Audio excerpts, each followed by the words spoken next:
আওয়ামী লীগ, জাতীয় পার্টি ইত্যাদি দুটো দলকে বাদ দিয়ে যদি আপনারা হিসাব করেন, বাকি ছোটোখাটো দলের কথা আমি ডিটেল সময়ের অভাবে বলতে চাইলাম না, আমার কাছে আছে, তাহলে 50%-এর বেশি মানুষকে এই জাতীয় ঐক্যের ডাক থেকে বাইরে রাখা হয়েছে।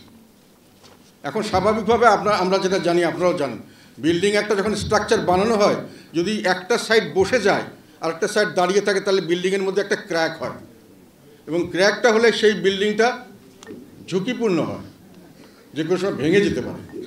এখন আমরা কিন্তু দেখতে পাচ্ছি যে এই ক্র্যাকটা সৃষ্টি করা হয়েছে, ওনারা কাউকে নিচে নামিয়ে দিচ্ছেন, কাকে উপরে রাখছেন।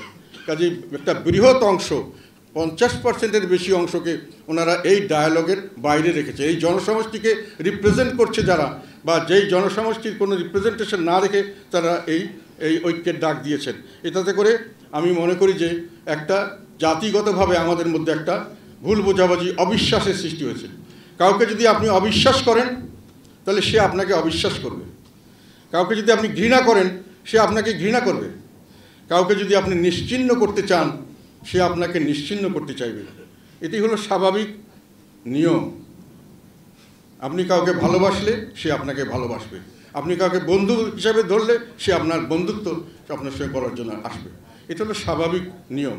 কাজে আমরা যেটা বুঝতে পারছি, আমরা চাই বা না চাই, দেশে একটা সংঘাতময়, ভাইয়ে ভাইয়ে ঘৃণা, সংঘাতময় অবিশ্বাসের পরিবেশ সৃষ্টি হয়েছে।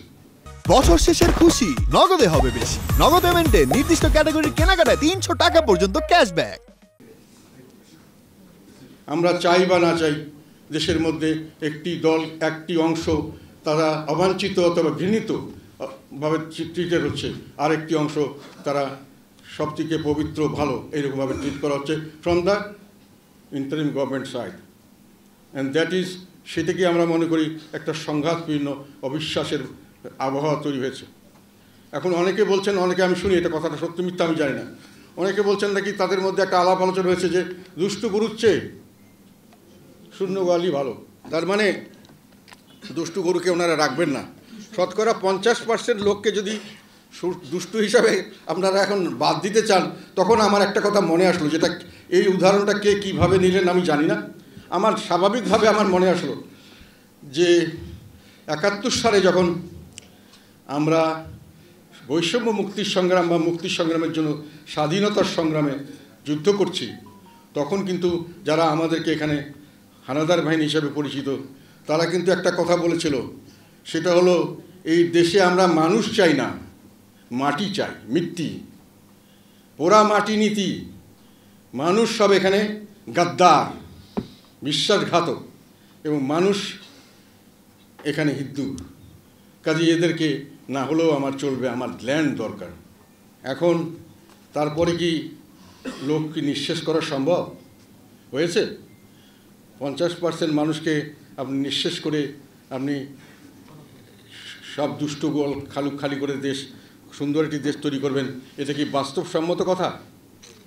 এখন আমাদের যেটা পরিস্থিতি এর মধ্যে হয়েছে, এরপরে আমি আরেকটা পয়েন্টে আসছি, সেটা হলো আমরা বিভিন্নভাবে অবাঞ্ছিত হচ্ছি, সেটা পরে বুঝতেই পারছি।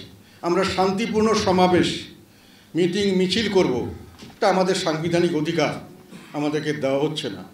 আমাদের পার্টি অফিস জ্বালিয়ে দেওয়া হচ্ছে আমাদের পার্টির কাজকর্ম করতে। তখনও কিন্তু কোনো ঘোষণা আসেনি যে আমরা অবাঞ্ছিত।